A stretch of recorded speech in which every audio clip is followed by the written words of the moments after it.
That's the message that I would like to leave you with. And I am arrogant enough or presumptive enough to say that reflects my life and has for the last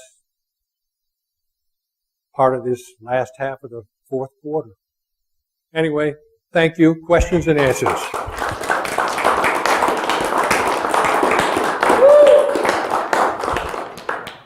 Who's got questions for Dave? Oh. I have a question, Dave. So, I have a lot of young people that work for me. And I think I tend to hire the people that I think in a similar way. I ask them questions. I kind of try to discern that. I like people to think for themselves because they are better workers. Oftentimes, these are kids who've dropped out of school or other things, and it's a decision that they made, and I can kind of actually understand it. So, do you think at a young age, if someone said something to you like, look, you're at this job, but this is like an exchange, an exchange for your pay, for your skill, and this is kind of how it works. Do you think that is enough to kind of refocus someone? In today's world, it's hard to say what's enough because the kids are deluged by stuff that I can't even relate to. I was deluged with the 50s, okay? And like I said, I confess I cannot identify where that lack of respect for authority came from, but it was as real to me as anything. And the thing that worked for me in retrospect was I was responding in whatever particulars there were that I cannot identify to what I now call hypocrisy. Someone that claimed one thing but acted in a different way. And while I was a young boy, while I couldn't identify conceptually what that was, it's one of those things you know it when you see it, yeah. Right? Okay? And so,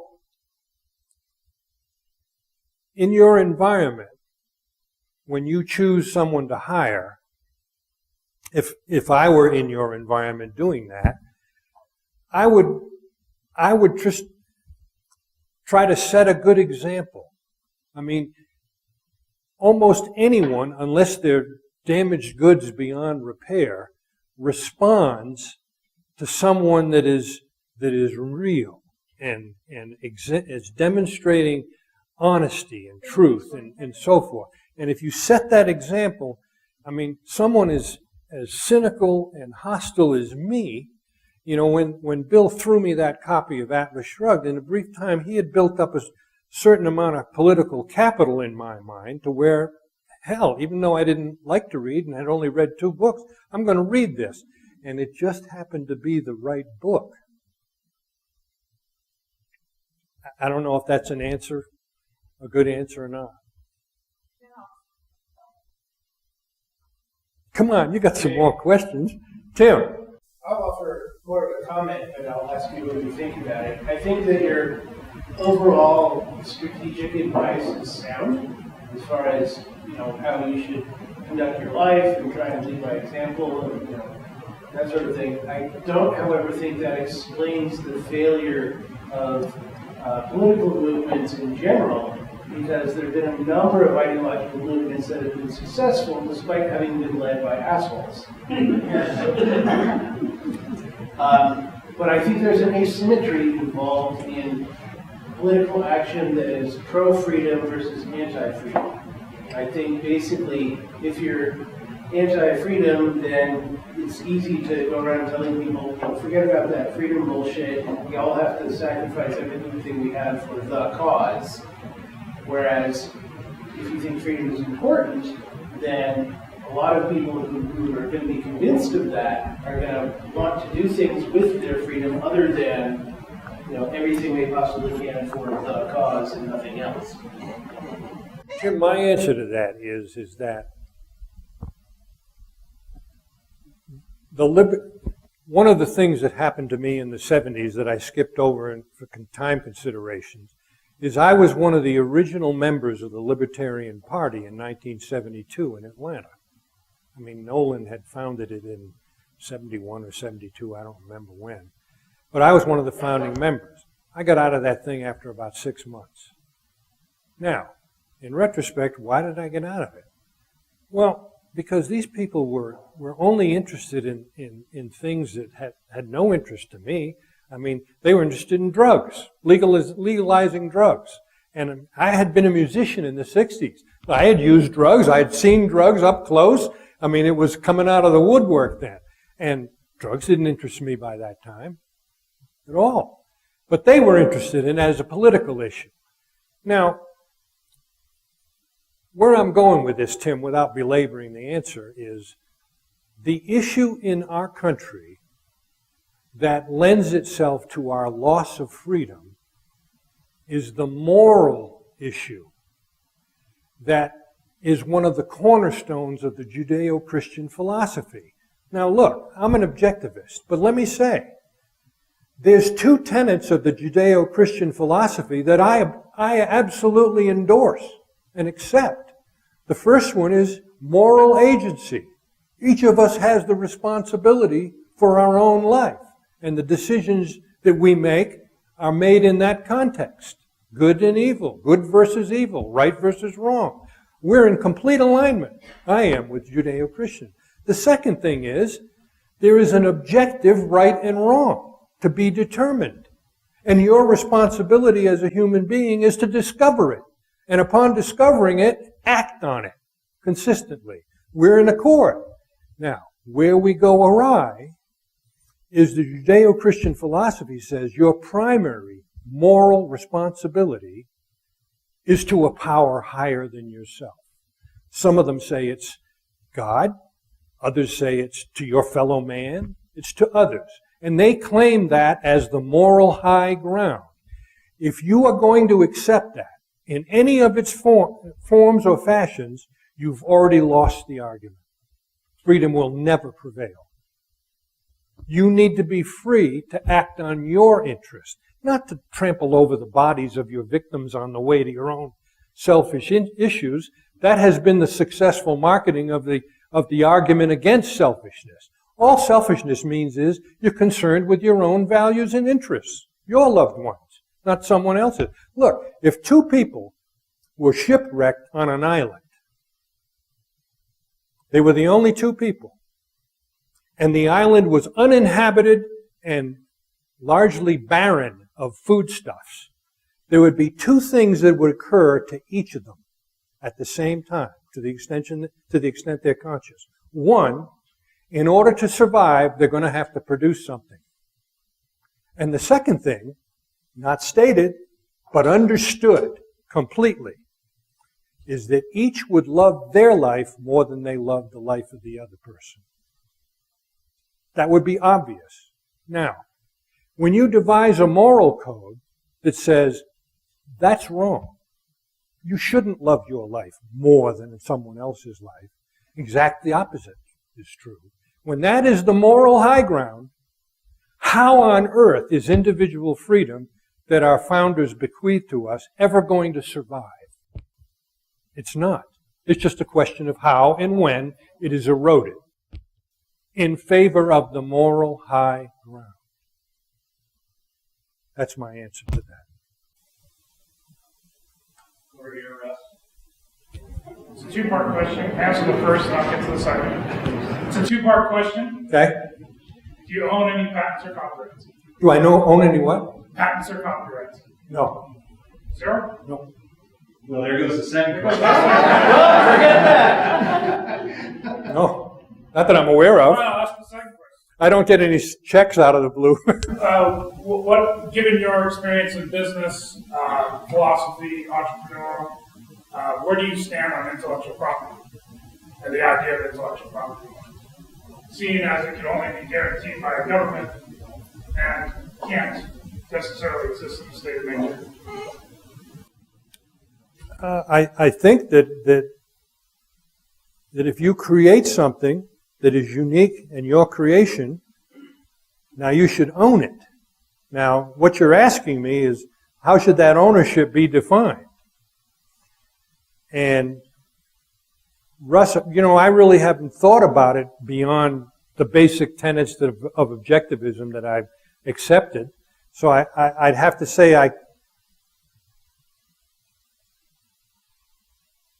I would lean toward owning it and having exclusivity that I could then grant as I wished. That's how I'm leaning. Is that how I believe? I'd have to think about it some more.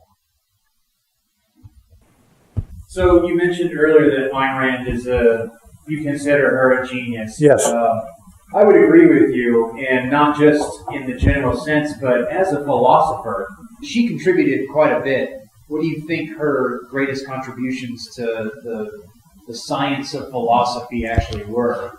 I have an answer. Aristotle and going back that far. I have an answer to that. Once I finished her fiction, it's when I started picking up her nonfiction, Capitalism, the Unknown Ideal, The Virtue of Selfishness for the New Intellectual. But the book that is the most important that relates to your question is An Introduction to Objectivist Epistemology, How We Know What We Know. So in answer to your question, Mike, to me, the single greatest contribution that Rand has made to the world, to philosophy, and she's made many. I mean, the moral and the practical are always the same. The moral defense of capitalism, the is-ought dichotomy. I mean, she has, her philosophy is without peer as far as I'm concerned. But the one thing, and I'll talk about this a little bit at length if you want me to, is reason must be one's only absolute. All other absolutes exist within the context of reason. Now, when you understand that,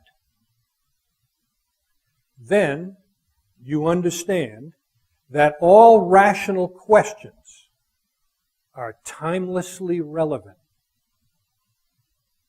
and that all answers are timelessly temporal. They're not ever answered absolutely because they exist within the context of reason. And if you discover new knowledge, or you discover an error in your thinking, then the previous answer that you thought was truth, objective, absolute truth, is no longer that. But that only exists within the context of reason.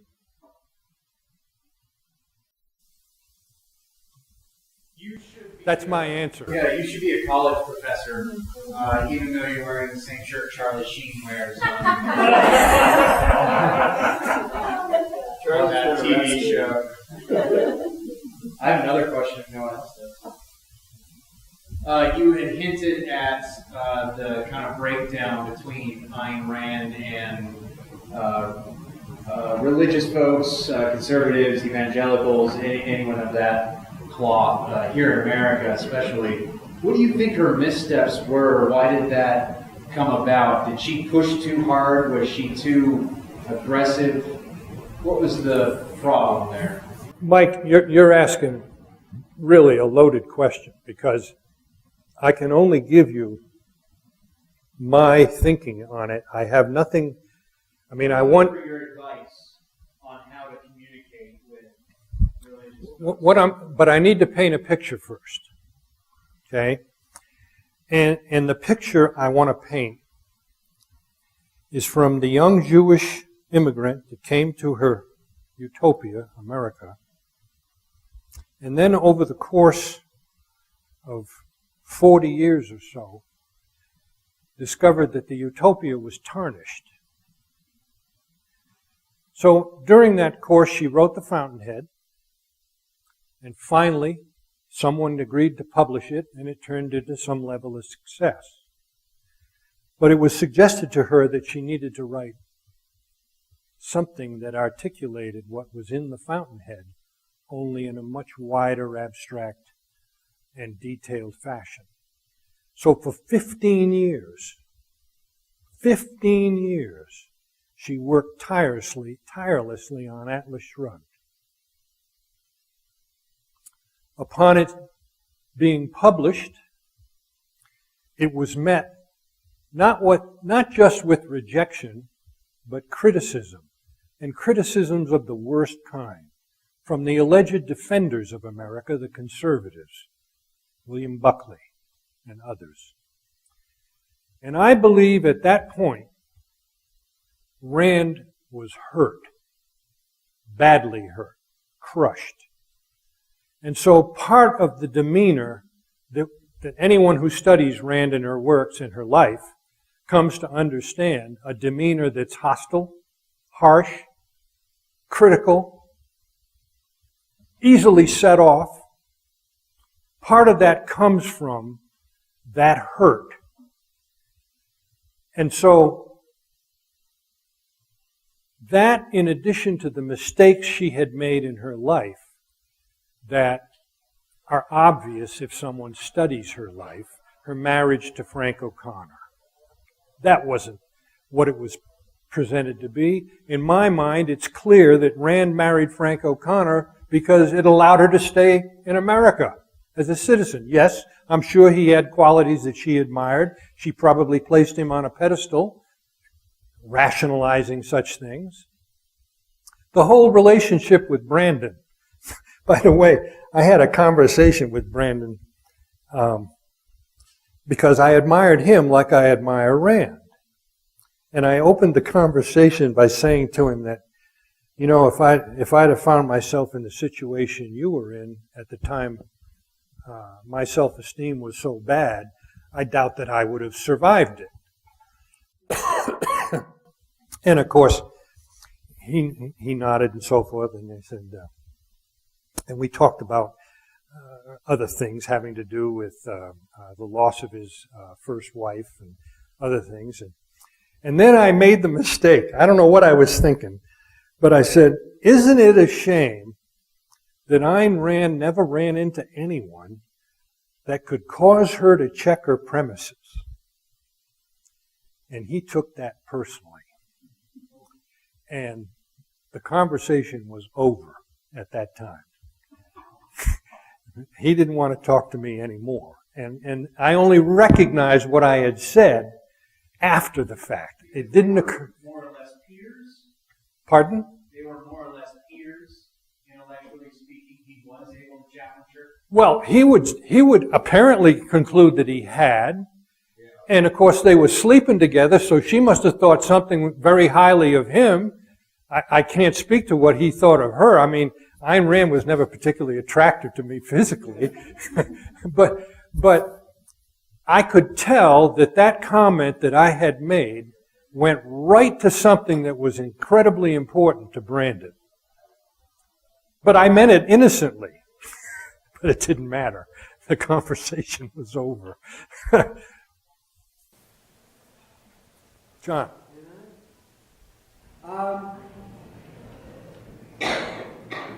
Trying to phrase this succinctly. Is objectivism tarnished or hurt by the acceptance of a genetic predilection towards altruism because we are descended from hunter-gatherers, and I posit that we have an evolutionary genetic predilection to altruism because the good sharers got more food and opportunities to reproduce.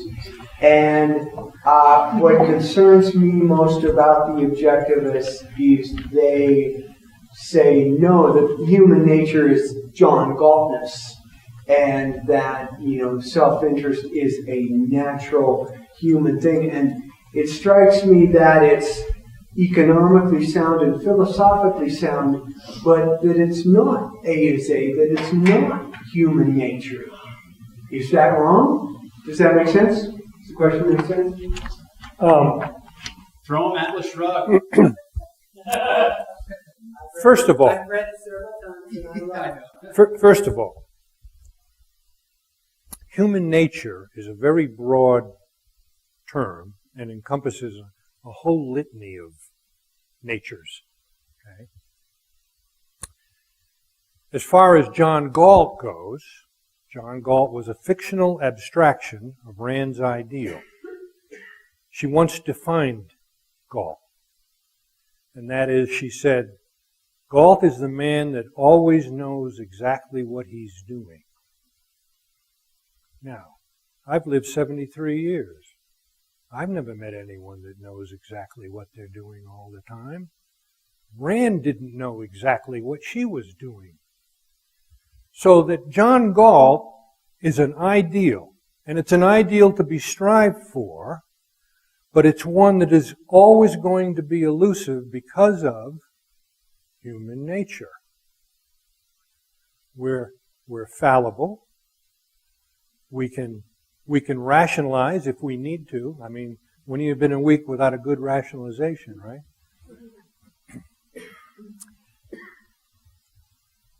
Going to the specifics of your question, I, as a human being and an objectivist, reject the idea of genetic predisposition to the point where it can determine what you think or what you don't choose to think about. I'll tell you why I do that. It goes back to the same old argument. Genetics and environment. That's what causes us to be who we are. The whole idea of free will and choice is an illusion. We think we're making a choice, but in fact what we're doing is we're responding to our genetic predisposition and the experiences we've had in life. And that's why we choose what we choose, we say what we say, and we do what we do. It's because it's all been programmed on us. Okay? If that's true, then the person making the claim had to make the claim. It's not knowledge. It's not insight. They simply had to say what they're saying. So I reject the idea.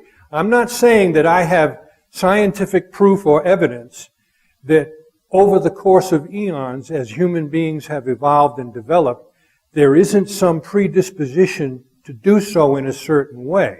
What I am saying, my experience in life says that whatever my predispositions might be, I always have the choice to stop and think about it and decide what I'm going to do in response.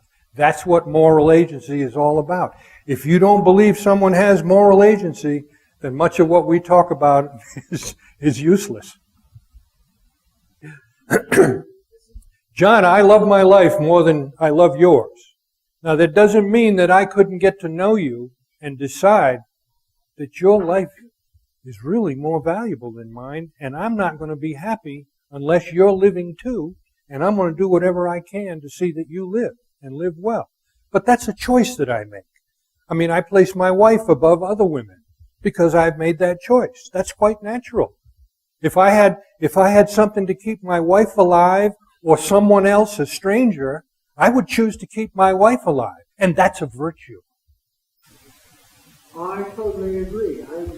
I'm explaining the proliferation of Disney movies and why if you walk into a library that there are 50,000 books that follow Dickens' Christmas Carol and 7 books that follow Dickens' Bleak House. I see. That we are programmed, and I truly think it is genetics, with all due respect, just evolutions of being hunter-gatherers, and that's in there. And I believe in agency. I believe in free will. Where does peer pressure come in your mind? Well, I mean, I think it certainly exists. I don't think that's a driving factor. I think we're going there, and I guess I bring that up because I think that objectivism downplays that too much. It pretends it's not there. And I don't think you can pretend that's not there. Well, I will agree that especially in the early years, I mean, objectivism to me has gone through a metamorphosis. And it occurred in the 80s. And it did so without much notice. I didn't notice it at the time. Of course, I was involved in other things in the 80s. But with the arrival on the scene of people like David Kelly, I don't know if any of you are familiar with Kelly or not, to what degree you are. But objectivism has taken on a human face since then, and a human demeanor. Quite unlike what I remember as it starting out as. We know the truth. I once said to somebody, when I was a young objectivist, I had simply shed one religion for another. And that was true. That was true. That's exactly what I had done. And it is not a religion, even though Rand acted like a high priestess most of the time. Dave, this came up before last time you spoke, and the conversation kind of gravitated towards graciousness. And it was more of a, there's a rational self-interest in treating people well because more or less along the lines of the golden rule, maybe not, you would like them to treat you the same way. And that's how I remember this kind of going last time, which is maybe a little confusion about why self-interest is different than rational self-interest, that the rational part is really key there.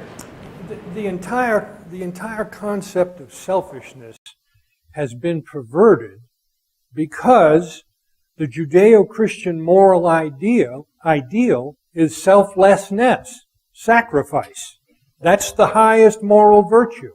So naturally, if that culture dominates a culture, then the whole idea of selfishness, no matter how it is articulated, its reverse can be seen in the child who is taking from somebody because he can, or the person on his way up the corporate ladder climbing over the bodies of his victims without regard or care on the way. So you can find, in reality, all manner of instances of people behaving, quote, selfishly. When you put rational in front of selfishness, then you begin to look at selfishness in a completely different light. For example, I like to give my wife presents. And I get immense pleasure when I get it right. And I know it. Okay?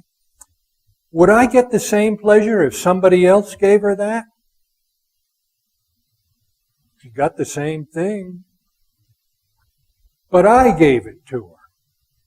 And that's important to me because she's a value. Going back to the golden rule. Look, I have cited a couple instances where objectivism and the Judeo-Christian moral philosophy are in complete harmony. The golden rule is another example. Okay?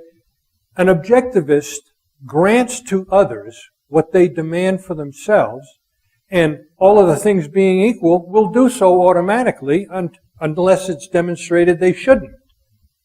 Now, did Rand do that? Well, kinda. I mean, it's no accident that the people in her inner circle loved her while they were in there. But one by one, they all didn't measure up.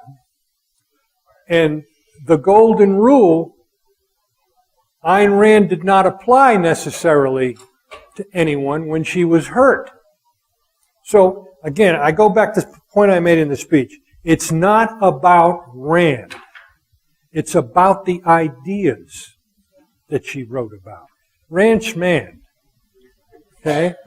You know, Rand taught me about the world and Brandon taught me about me. But it's the ideas that I got from them that are important, not them, except to the extent it was their ideas. Right.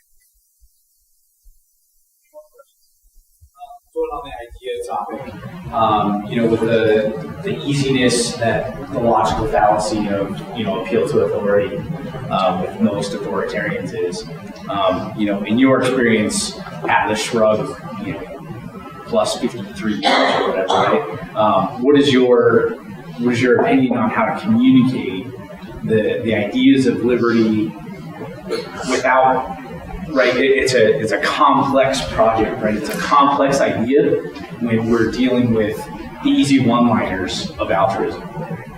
To me, I always come back to what I said in my speech. Lead by example. Make people interested in you and why you seem to be the way you seem to be.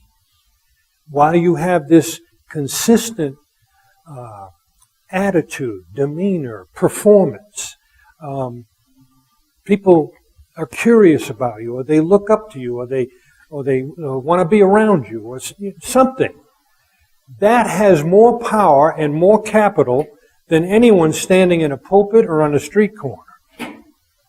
It's what you do that demonstrates what's in here that counts. Not just saying it. Talk's cheap. Witness. Right? Any more questions for Dave? No? Okay, one more. I had a slight disagreement with you about, now I'm a Venezuelan, I'm exactly your age, and I discovered her when I was 19 at a bus stop. Just picked up the first day I read that first. Anyway, when you said that you thought it was good to be in between on the split or something like that? Neutral. Neutral? Yes. Okay. Well, I felt very strongly that it was Ayn Rand's ideas. She was the originator, and she deserved to have that loyalty from me. And I also felt that Brandon did some dirty dealing there. There is no question that Brandon was dishonest. No question at all. Okay?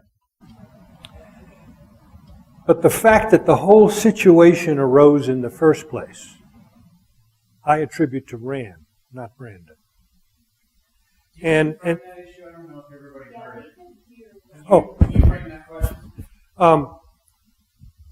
is no question. Oh, the question. The question was, when the split up occurred between Rand and Brandon, because Rand was the fountainhead of the ideas that were involved, her loyalty primarily was directed toward Rand and not Brandon. Brandon had behaved badly. Okay? And I responded that there's no question that Brandon was dishonest. No question at all. But I then said that the fact that the whole situation arose in the first place, I put on Rand's shoulders for the very reason that you said. Now, what is my evidence for that? I don't really have any, except this marriage to Frank O'Connor, which when you read her books, can anyone in this room say that the relationship between the heroes and heroines in her fiction matches her relationship with Frank O'Connor? Come on. That's not true. That's obviously not true. So that's an example of how Rand made a decision. Now let me back up. Like her, I am reluctant to publicly criticize Rand because there's people waiting in the weeds to criticize her over all manner of things that she doesn't deserve. So I'm reluctant to do that. But my reluctance doesn't reach the point where I'm not willing to see facts for what they are. And in the case of Rand in her personal life, it was a shambles. You know, when I met her that time in 1976 at the Ford Hall Forum, something disturbed me greatly that took place on that dais. as she was walking out on the dais, leading Frank O'Connor by the hand, who was in the final stages of his life. I didn't know it at the time, but something bothered me there. And later, in the early 90s, after Barbara Brandon had published her book, I wrote a long letter to Barbara Brandon explaining what I thought I saw on that podium. And one of the great disappointments in my life is she never responded to that letter. And if any of you want to just send me an email, I'll send you a copy of it. Because it cites in that email that what I gathered from watching Rand lead O'Connor across that stage was, could the condition of that man be the result of being married to Ayn Rand? And I dismissed that thought right away. But then I read Barbara's book, and it all came back. Okay? Look, she was a genius. She was what I call one of the great minds in the Western world. Absolutely. She was a genius, and much like Newton was big on astrology, he had his nuances too, and he was a terrible investor, by the way. Okay? Well, Rand had her shortcomings too. I mean, if you're looking for Jesus, you're looking in the wrong place, is my answer. She was a human being, but it doesn't take away from the ideas. All right, we will end it right there. Let's thank Dave Walden. Thank you. He'll be available to sign autographs afterwards, so please stick around.